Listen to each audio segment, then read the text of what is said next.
EnglishPod.com. Hello, Arthur. What seems to be the problem? Hey, Doc. Well, I think I might need glasses. I'm getting headaches, and I really struggle to see things that are far away.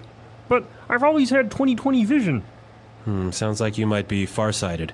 Okay, then, cover your left eye and read the chart in front of you.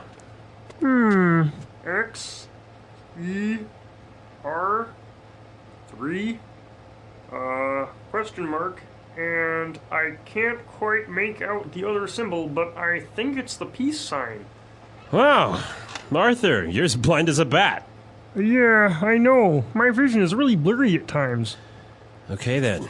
Head over to the other room and pick out some frames while I fill out your prescription. Thanks, Doc. Arthur, that's the bathroom.